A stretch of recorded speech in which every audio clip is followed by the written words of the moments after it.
I like crows even more than Vigilante does. I'm obsessed with them. I am on the crow train. Yeah. And I can tell you. Tell me about the crow train.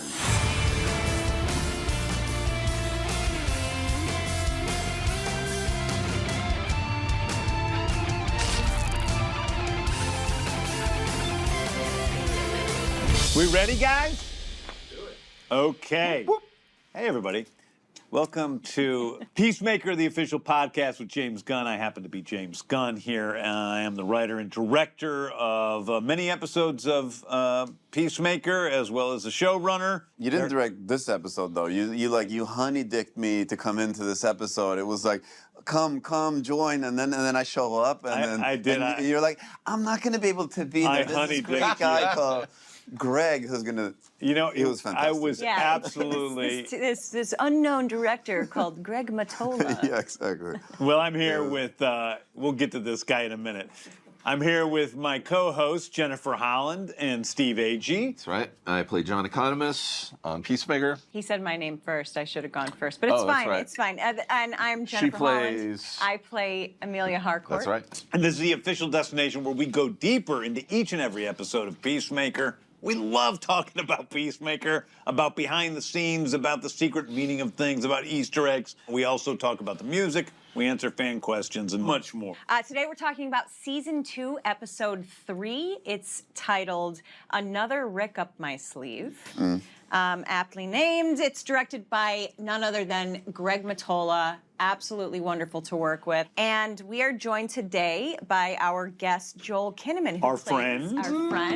Our friend in real life. Our IRL friend, Joel.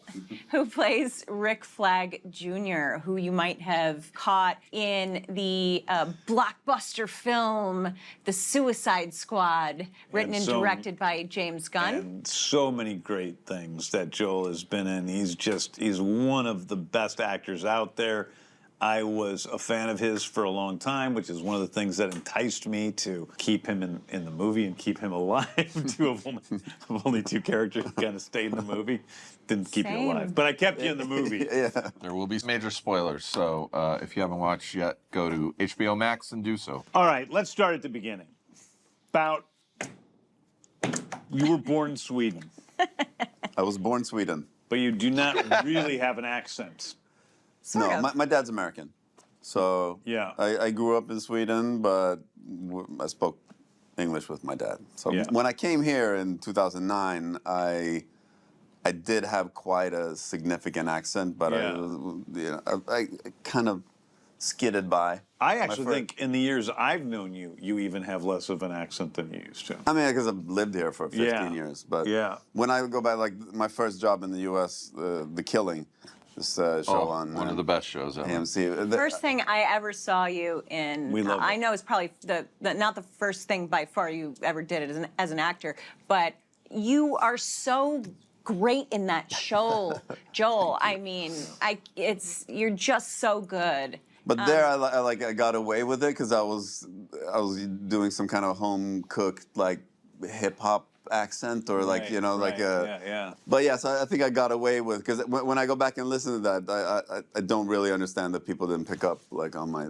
Swedish more than that. But it is what it is. No, you're great on that show, but you're great in pretty much everything you do. You have a kind of naturalistic acting style that definitely feeds into what I write, which people don't necessarily think of. But like one of the things that I try to do is take these outlandish characters and bring them down to earth. And so we had a great time. And we had a great time on The Suicide Squad because you're like, James, I've never really done comedy before. Yeah. So let's really tell me, what's happening with it. And I think I found that you have a real gift for comedy. These guys, they're fucking idiots. And so when it came time to writing this episode, 203, I'm like, oh my God, I would love if Joel could do us a favor and come in and reprise his character, except for the alternate world version of which Rick I actually Flag. enjoyed playing much more. I'd much rather continue with this. Yes. So we see in this universe, Rick Flag Jr. is a lot different than he is in our universe or in the DCU universe. And one of the things that so excited me about doing this was because I wanted to see you do some more comedy. And so seeing you in this role, doing that was one of the things that inspired me to write the role. How you doing, man? Chris. Yeah, I was just asking him what he's doing here, if he's got like something official or something I should be a part of. Mealy-mouthed Rick. We love Mealy Mouth Rick. Mealy Mouth Rick. Oh my God, he is So- insane. It is the funniest shit. It is so funny. It's so funny. I was really blown away by you just totally committing to what we Yeah. were doing in this crazy stuff. I had a lot of fun. Get to come and be silly. You have never, I mean, have you ever played a majorly geeky character like this version of Rick Flag Jr.? No.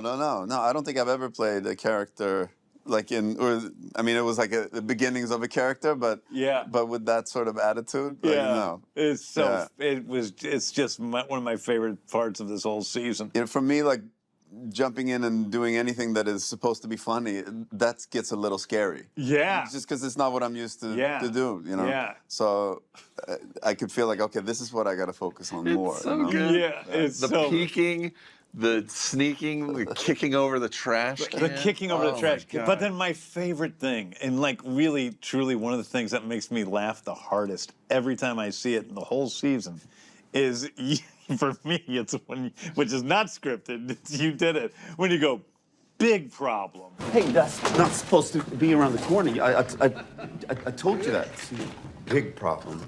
Big problem. It's like there's not supposed trash can. There's There's not supposed to be those- there, We're like, not it's supposed to like- put the trash cans around the corner like Yeah, that. I just told you. Big about- problem. It's so dumb.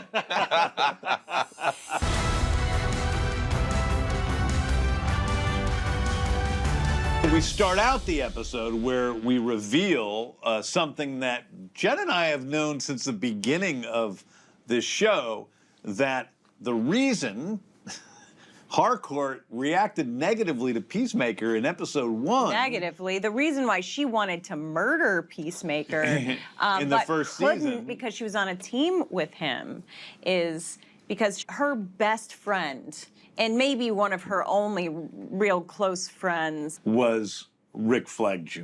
Yeah.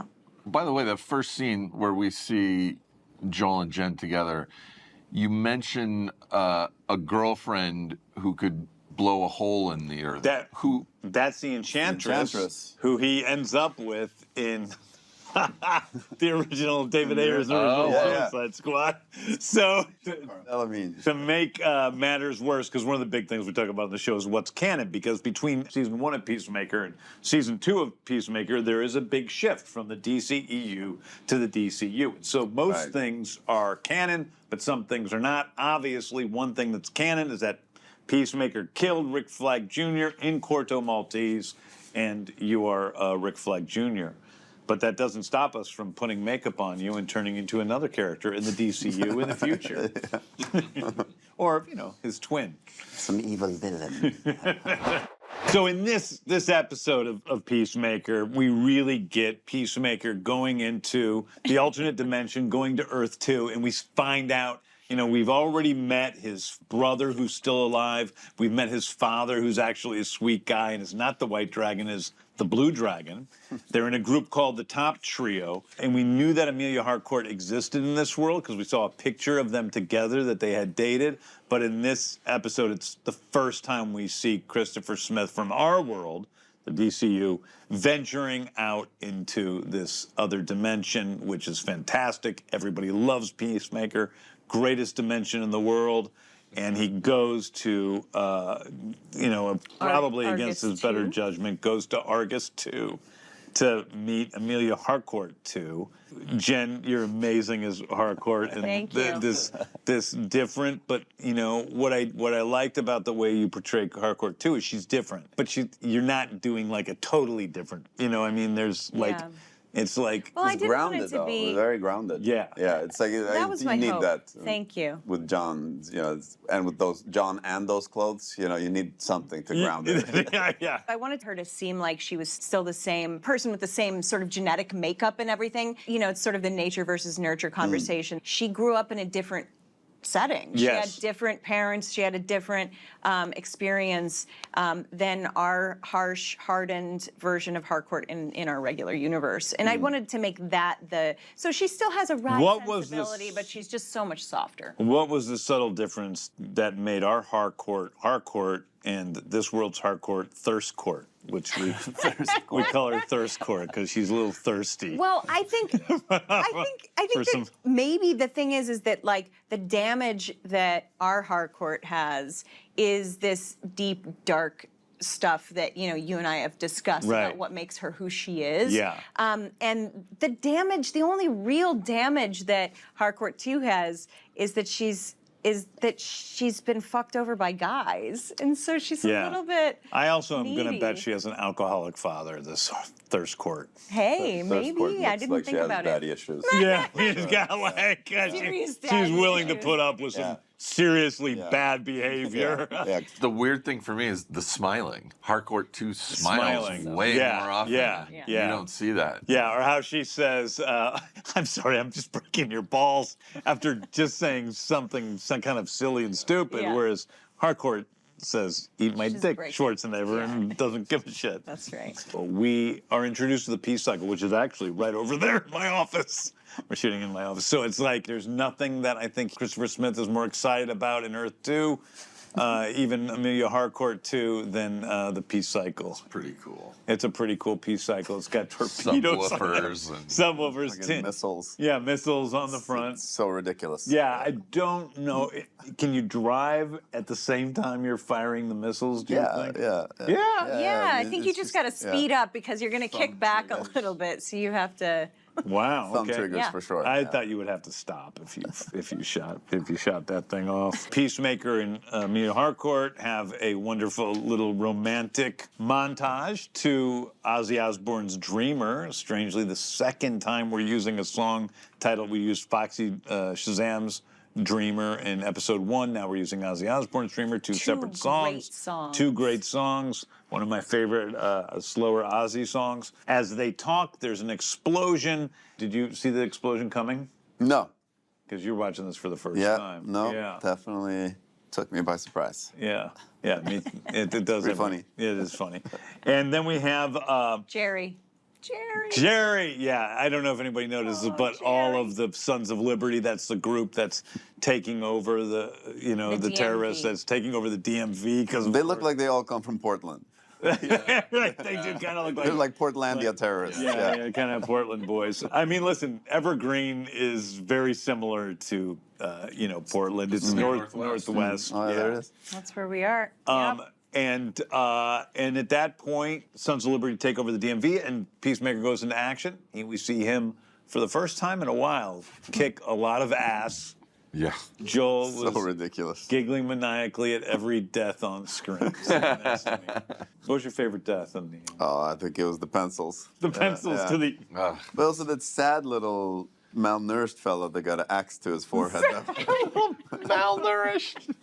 Yeah, that's sad little guy. That was such a bully move. I felt like he shouldn't have. He is you a know. terrorist. Yeah, but he was having a rough time in life, and I felt like was. And I he's had sympathy for him. Then. Still Eaten in a confused while. after. Yeah, the thing. there's a He's moment like, where what? there's his happened? brain didn't exactly. I felt for him, Yeah. and yeah, Yeah. I felt for him. I didn't feel jack shit for. Well, he's got a name too. They all have names. They all have They all names. have first names that are like funny. these I don't- Brad and Gary and Jim and Yeah. The pencil one was pretty good. Yeah, and I like how he squishes, Yeah. he mixes the brains. Yeah, he he does, makes yeah. a little brain smoothie. Yeah, smoothie. One of the terrorists, when they first run into the DMV, she's got a big machine gun and she shoots it up to the air and she says, "Man said down on the motherfucking ground." That's Cece Ice. She's my Your stunt she's my double. stunt double Yeah, this season. yeah, she's great. She's great. And so Peacemaker becomes the hero that he really wants to be, and talks to his brother. And there's this kind of really David Denman's fantastic in that scene, and Greg did a fantastic job directing the scene with the two brothers, where we see the sadness. And You're my brother, and you always will be, no matter what you do. You can always tell me what's going on. I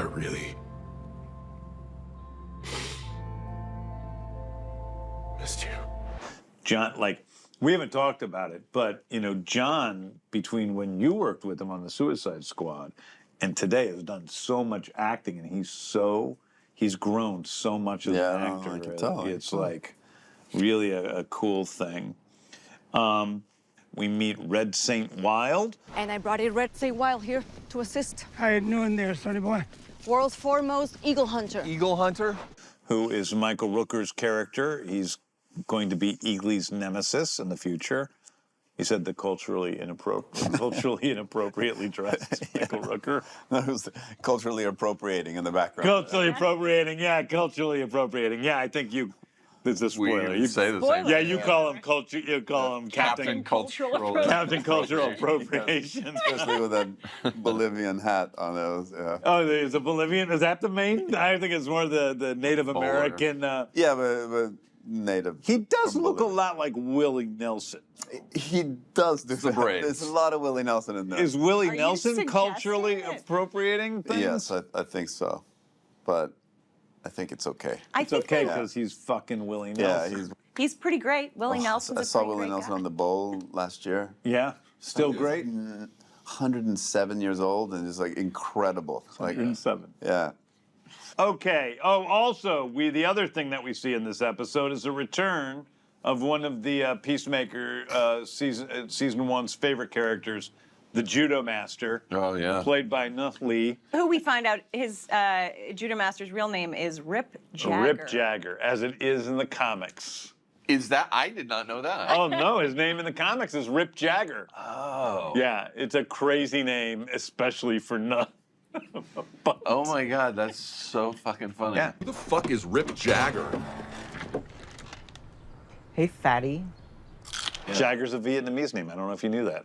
So Mick Jagger is Vietnamese. That's right. Okay. He's part, at least his father.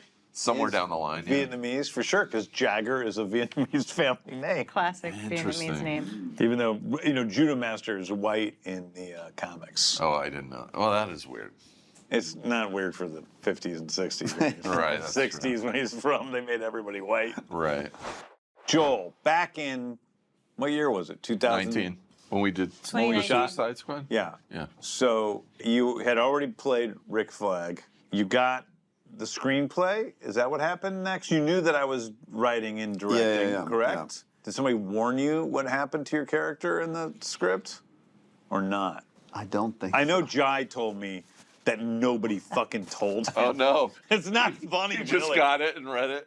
He got it. He's excited to read the script, and I made He dies on like page 14. he dies or on like something. page 4, 10 or something, and like nobody told him, and he's like, I can't wait to read this James Gunn script with my character, Captain Boomerang, reprising his role. Disintegrates. And he finds himself getting totally chopped up on, you know, but the cookie crumbles. his agents were told, but Maybe they told me. I don't know. yeah. Yeah. But you really don't die. He cares you get, so little. He's so chill. He's like, I don't know. I mean, you know, of course, it's like you know, it's going to be a great experience and a great ride, and so of course, there's like a little sadness that you're only going to be in one chapter, but but it's but fucking- obviously not true. You're in. Here you are you are. coming back. It's a noble, heroic death. though. yeah, no, when we shot it, I was so happy with it. For me, it was. I mean, that fight, like. I love that shot that we did. Oh, that we did in the helmet. In the helmet, Yeah. that's I love that. No, I love that, and you know, I thought it was a pretty iconic death. I was very happy with it. It is. Joel's talking about this incredible fight sequence. In case you haven't seen the Suicide Squad, they have this crazy cool shot where they kind of go around. I think you're going around. Yeah, well, what happens is Peacemaker's helmet falls off his head. It's laying in the middle of the cellar where they are. And Joel and Peacemaker in a single shot. We track not with them, but around the helmet as we see their reflection as they fight, and then it swish pans over to them actually fighting, and it was complicated. And the whole fight sequence is pretty complicated.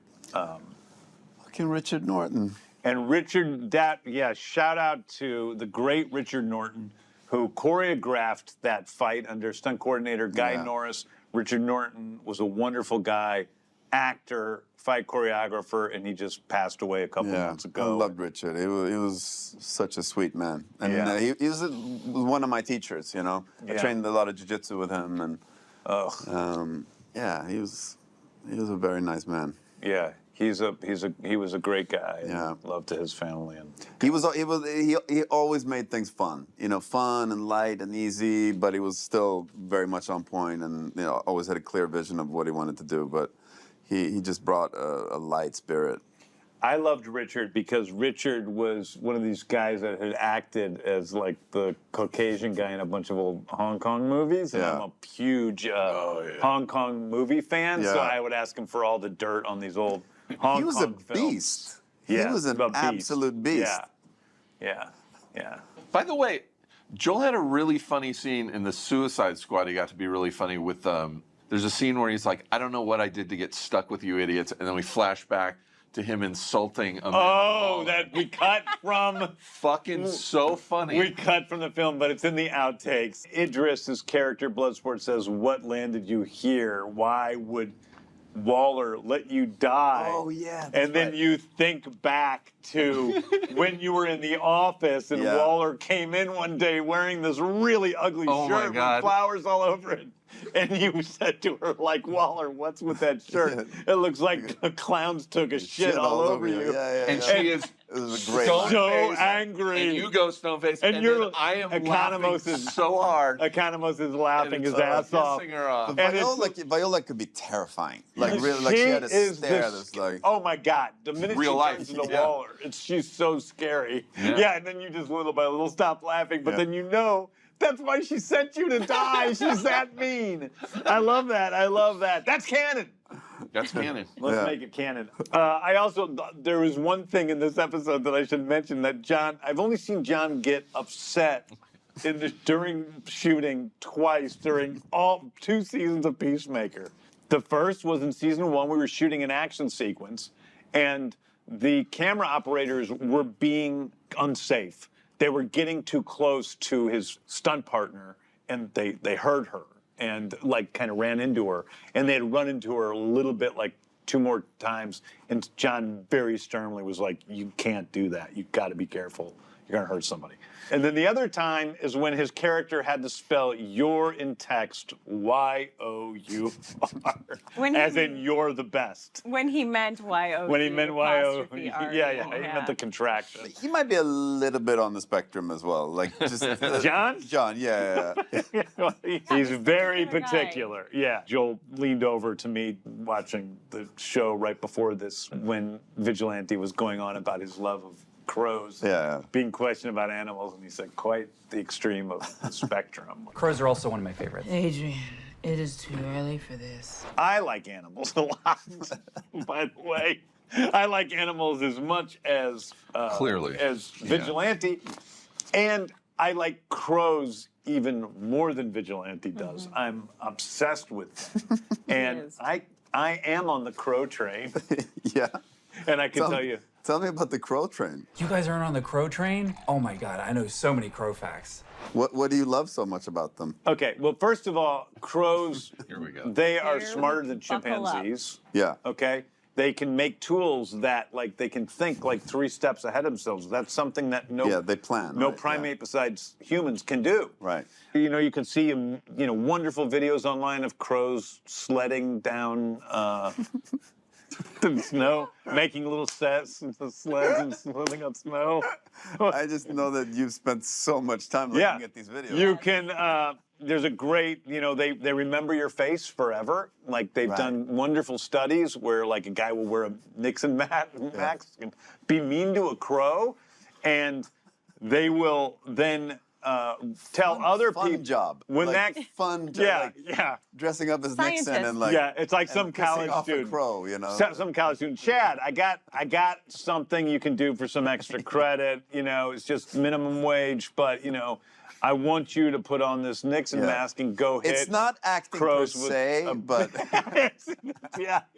But act mean, and then hit them with the broom. Hit crows with a broom. No.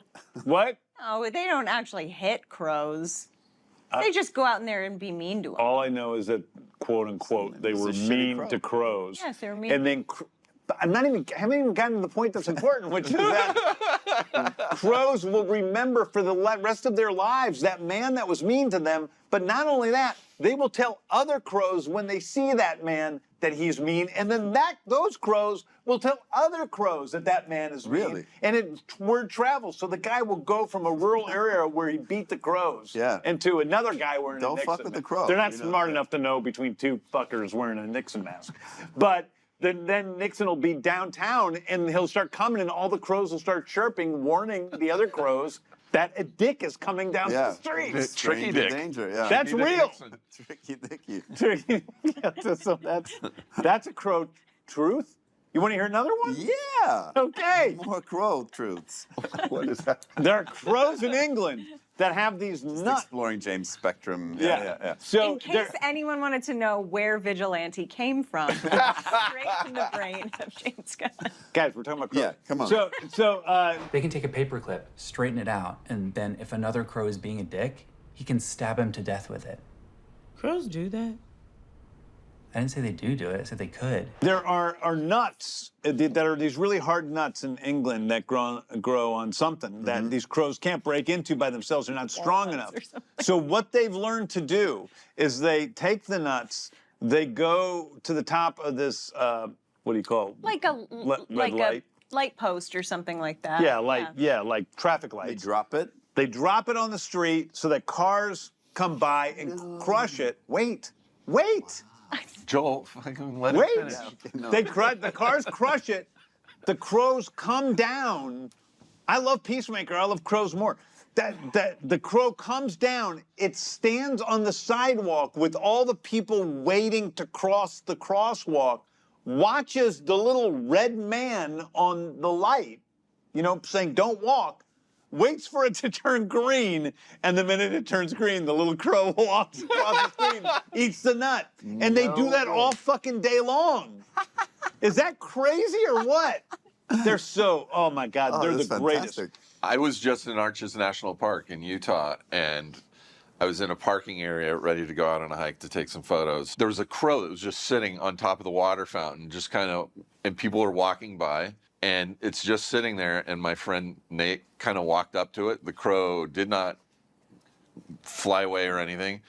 And Nate just pushed the button, and the water starts coming out, and the crow's like, fucking finally, and just starts drinking water and getting in the water. And it was just sitting there waiting for somebody a human to come do up it. and be like, hey, I know you fuckers have hands. How about helping me out here? Yeah, hey, finger fucker. Yeah.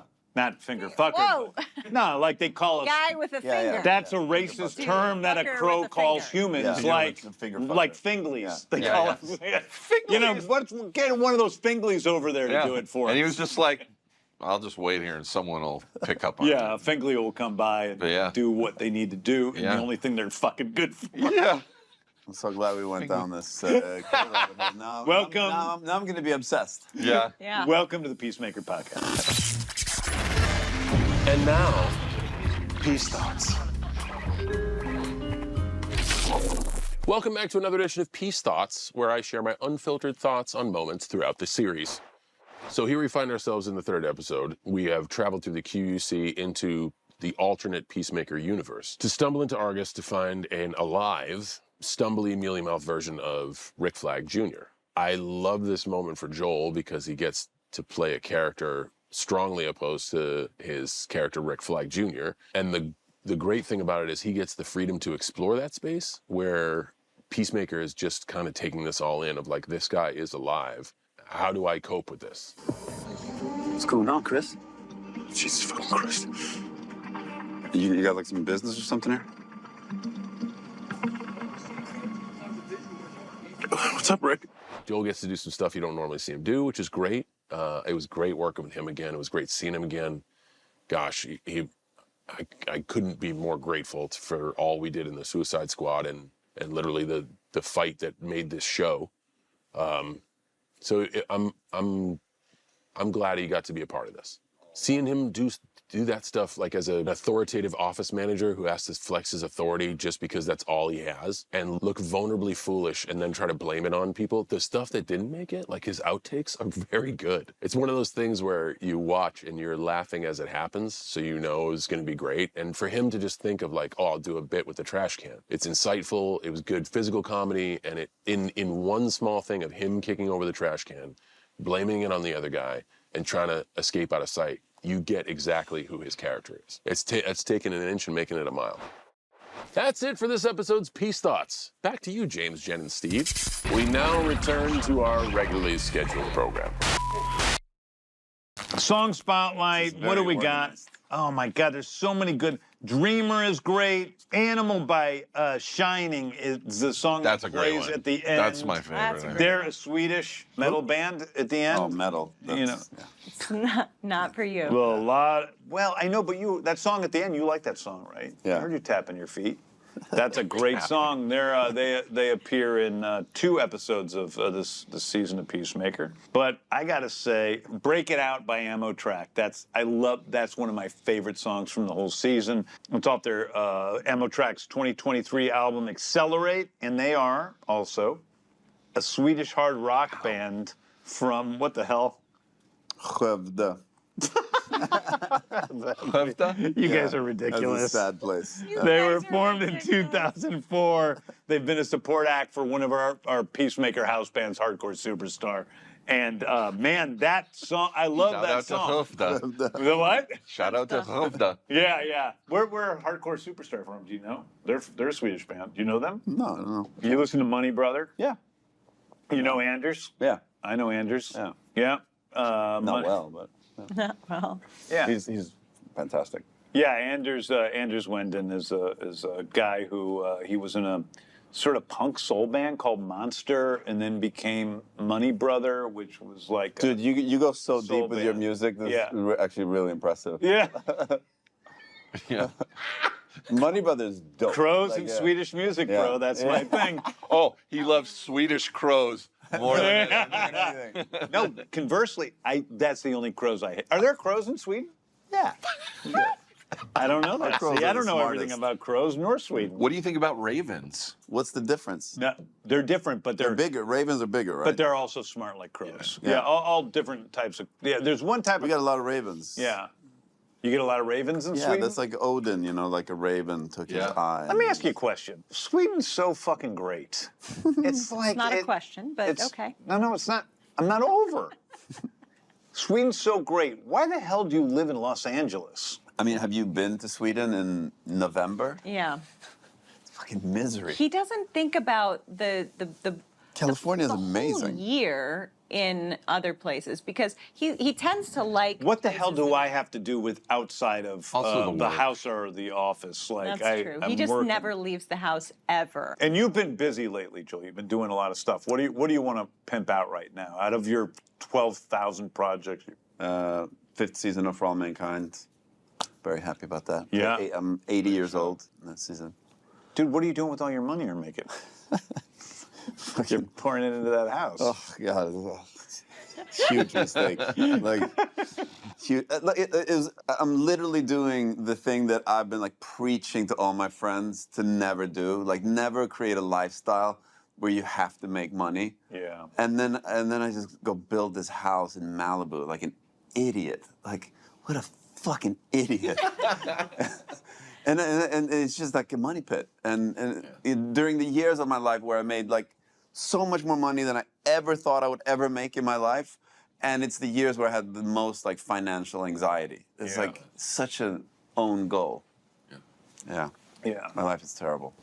I know you're like you have a hard life. Yeah, you know, I some do. people are just burdened. I have it. I want people to feel sorry for me. Yeah, you know, it's hard to be this incredibly good-looking, fantastically talented multi-millionaire with a supermodel wife. Like that's difficult, man. Yeah. People don't get it. They think it's easy. Yeah. Being Joel Kinnaman. Yeah, it's not. No. It's not easy. Because I'm still an idiot, So that's the problem. I make terrible choices all the time. That is true. Yeah.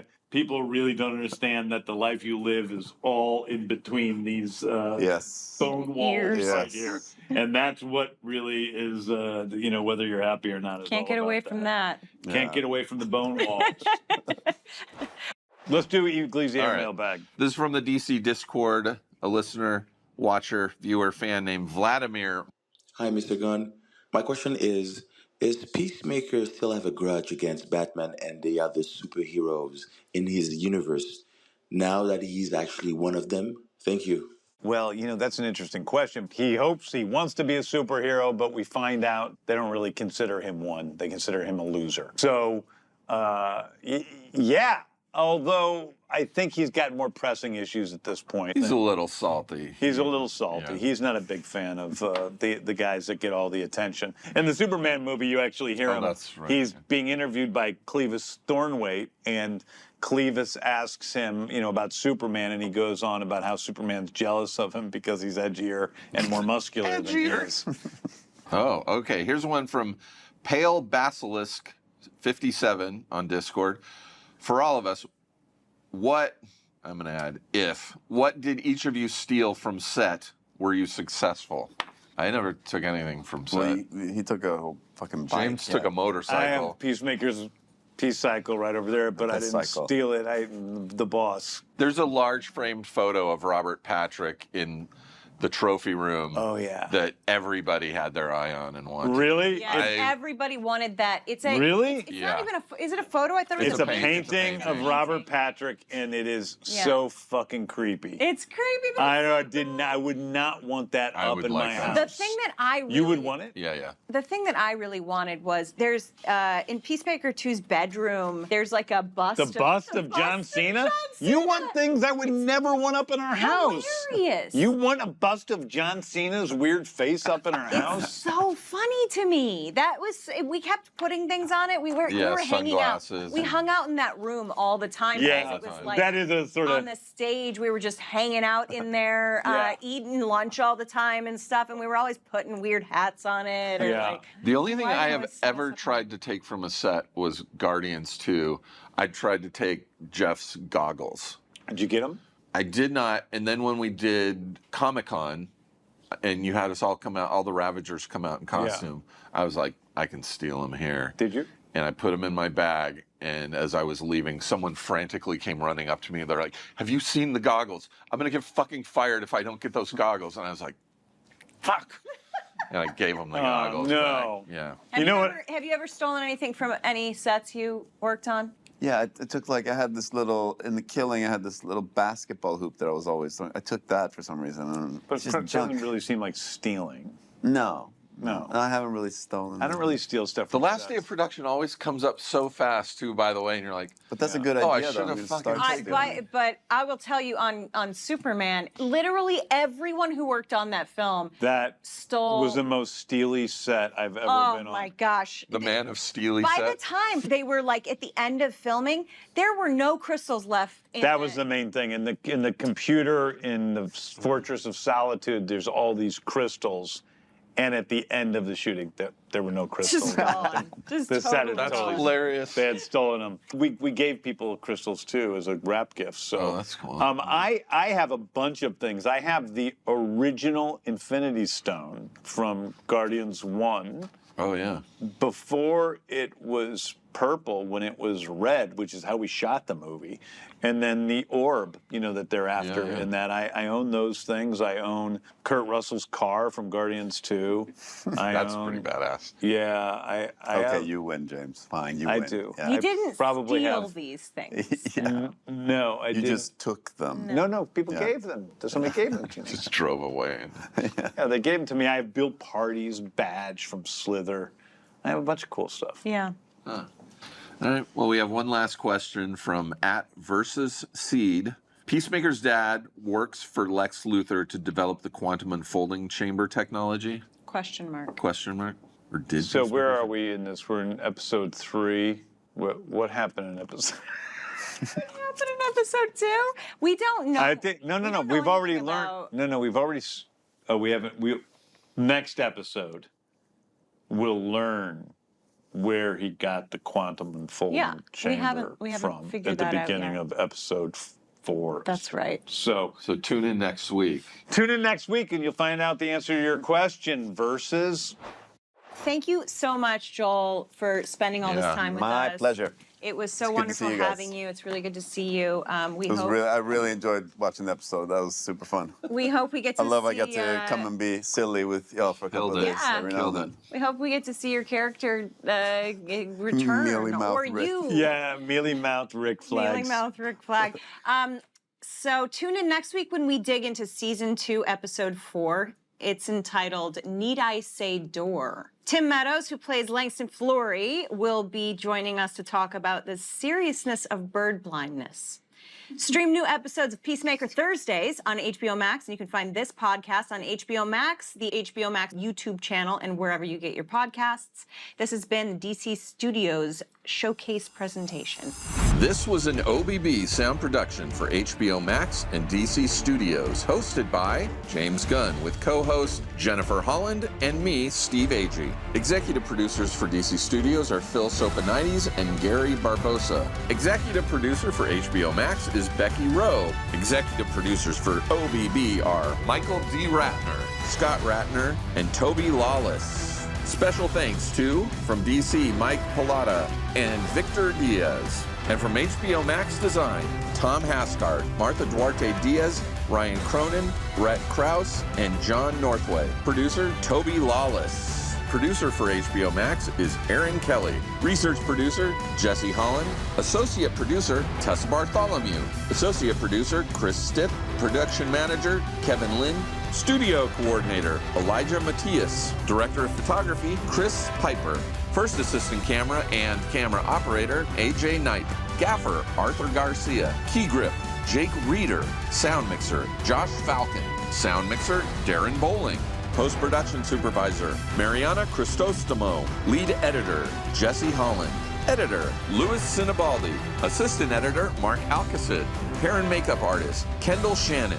Director of creative development and social strategy, Lenore Castro. Senior coordinator, creative development and social strategy, Sharif Bakari. Production assistant, Antonio Cavallo. For a minute, it sounds like you said AIDS-BO. AIDS-BO? AIDS-BO, yeah. Well, I mean, they keep changing their name. It could be AIDS.